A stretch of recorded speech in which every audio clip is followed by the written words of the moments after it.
The Great Canadian Flag debate took place in 1963 and 1964 when a new design for the national flag of Canada was chosen. Although the flag debate had been going on for a long time prior, it officially began on June 15, 1964, when Prime Minister Lester B. Pearson proposed his plans for a new flag in the House of Commons. The debate lasted more than 6 months, bitterly dividing the people in the process. The debate over the proposed new Canadian flag was ended by closure on December 15, 1964. It resulted in the adoption of the maple leaf flag as the Canadian national flag.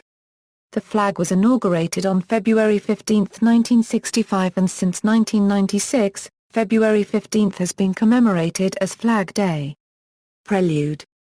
For much of its post-Confederation history, Canada used both the Royal Union flag as its national flag, and the Canadian Red Ensign as a popularly recognized and distinctive Canadian flag. The first Canadian Red Ensigns were used in Prime Minister Sir John A. Macdonald's time. The Governor-General at the time of Macdonald's death, Lord Stanley, wrote to London in 1891. The Dominion government has encouraged by precept and example the use on all public buildings throughout the provinces of the Red Ensign with the Canadian badge on the fly, which has come to be considered as the recognized flag of the Dominion, both ashore and afloat. Under pressure from pro-imperial public opinion, Prime Minister Sir Wilfrid Laurier raised the Union flag over Parliament, where it remained until the re-emergence of the Red Ensign in the 1920s. In 1945, Prime Minister William Lyon Mackenzie King, having flown the Union Jack over Parliament throughout the war, made the Canadian Red Ensign the official Canadian flag by order in council. Mackenzie King also tried to give Canada a new flag. The recommendation that came back was a red ensign, but substituting the coat of arms of Canada with a gold maple leaf. Mackenzie King stopped the venture. In 1958, an extensive poll was taken of the attitudes that adult Canadians held toward the flag. Of those who expressed opinions, over 80% wanted a national flag entirely different from that of any other nation, and 60% wanted their flag to bear the maple leaf. From his office as Leader of the Opposition, Lester Pearson issued a press release on January 27, 1960, in which he summarized the problem and presented his suggestion as Canadian government taking full responsibility as soon as possible for finding a solution to the flag problem, by submitting to Parliament a measure which, if accepted by the representatives of the people in Parliament, would, I hope, settle the problem. The Progressive Conservative government of the time, headed by Prime Minister John Diefenbaker, did not accept the invitation to establish a new Canadian flag, so Pearson made it Liberal Party policy in 1961, and part of the party's election platform in the 1962 and 1963 federal elections. During the election campaign of 1963, Pearson promised that Canada would have a new flag within 2 years of his election. No previous party leader had ever gone as far as Pearson did, by putting a time limit on finding a new national flag for Canada. The 1963 election brought the Liberals back to power, but with a minority government. In February 1964, a three-leaf design was leaked to the press. At the 20th Royal Canadian Legion Convention in Winnipeg on May 17, 1964, Pearson faced an unsympathetic audience of Canadian Legionnaires and told them that the time had come to replace the Red Ensign with the distinctive maple leaf flag. The Royal Canadian Legion and the Canadian Corps Association wanted to make sure that the new flag would include the Union flag as a sign of Canadian ties to the United Kingdom and to other Commonwealth countries, such as Australia and New Zealand, that use the Union flag and a quarter of their national flag. Lester Pearson's preferred choice for a new flag was nicknamed the Pearson Pennant. Pearson unregistered trademark's first design featured the three maple leaves on a blue background. Pearson preferred this choice, as the blue bars reflected Canada's motto, "From Sea to Sea." Parliamentary debate begins. On June 15, 1964, Pearson opened the parliamentary flag debate with a resolution. Pearson sought to produce a flag which embodied history and tradition, but he also wanted to excise the Union Jack as a reminder of Canada's heritage and links to the United Kingdom. Hence, the issue was not whether the maple leaf was preeminently Canadian, but rather whether the nation should exclude the British-related component from its identity. Diefenbaker led the opposition to the maple leaf flag, arguing for the retention of the Canadian red ensign. Diefenbaker and his lieutenants mounted a filibuster. The seemingly endless debate raged on in Parliament and the press with no side giving quarter. Pearson forced members of Parliament to stay over the summer, but that did not help. Then on September 10, the Prime Minister yielded to the suggestion that the matter be referred to a special flag committee. The key member of the 15-person panel, Liberal Member of Parliament John Matheson recalled, "We were asked to produce a flag for Canada and in 6 weeks. Special Flag Committee." On September 10, 1964, a committee of 15 members of Parliament was appointed. It was made up of 7 Liberals, 5 Conservatives and 1 each from the New Democratic Party, the Social Credit Party and the Reliement CRA copyrightist. The committee members were as follows. The Conservatives at first saw this event as a victory, for they knew that all previous flag committees had suffered miscarriages. During the next 6 weeks the committee held 35 tormenting meetings. Thousands of suggestions also poured in from a public engaged in what had become a great Canadian debate about identity and how best to represent it. 3,541 entries were submitted, many contained common elements, 2,136 contained maple leaves, 408 contained Union Jacks, 389 contained beavers, and 359 contained fleur-de-lis. At the last minute, Matheson slipped a flag designed by historian George Stanley into the mix. The idea came to him while standing in front of the Mackenzie building of the Royal Military College of Canada, while viewing the college flag flying in the wind. Stanley submitted a March 23, 1964 formal detailed memorandum to John Matheson on the history of Canada's emblems, predating Pearson's raising the issue, in which he warned that any new flag must avoid the use of national or racial symbols that are of a divisive nature, and that it would be clearly inadvisable to create a flag that carried either a Union Jack or a fleur-de-lis. The design put forward had a single red maple leaf on a white plain background, flanked by 2 red borders, based on the design of the flag of the Royal Military College.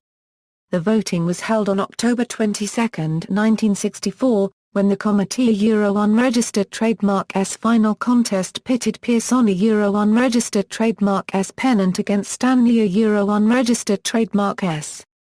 Assuming that the Liberals would vote for the Prime Minister Unregistered Trademark S design, the Conservatives backed Stanley. They were outmaneuvered by the Liberals who had agreed with others to choose the Stanley maple leaf flag. The Liberals voted for the red and white flag, making the selection unanimous. House of Commons, the committee had made its decision, but not the House of Commons. Diefenbaker would not budge, so the debate continued for 6 weeks as the Conservatives launched a filibuster. The debate was prolonged until one of Diefenbaker's own senior members, La Copyright on Bailsa, and the CRA copyrightist, Ra Copyright Al-Kawawet, advised the government to cut off debate by applying closure. Pearson did so, and after some 250 speeches, the final vote adopting the Stanley flag took place at 2:15 on the morning of December 15, 1964, with Bailsa and the other Francophone Conservatives swinging behind the Liberals. The committee's recommendation was accepted 163 to 78. At 2 a.m., immediately after the successful vote, Matheson wrote to Stanley, "Your proposed flag has just now been approved by the Commons 163 to 78. Congratulations. I believe it is an excellent flag that will serve Canada well." On the afternoon of December 15, the Commons also voted in favour of continued use of the Union flag as a symbol of Canada's allegiance to the Crown and its membership in the Commonwealth of Nations. Senate approval followed on December 17.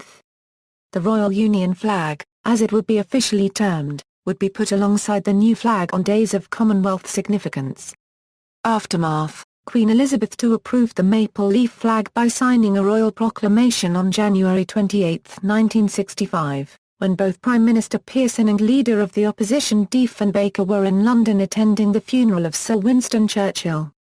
The flag was inaugurated on February 15, 1965, At an official ceremony held on Parliament Hill in Ottawa in the presence of Governor-General Major General Georges Vanier, the Prime Minister, the members of the Cabinet, and Canadian parliamentarians.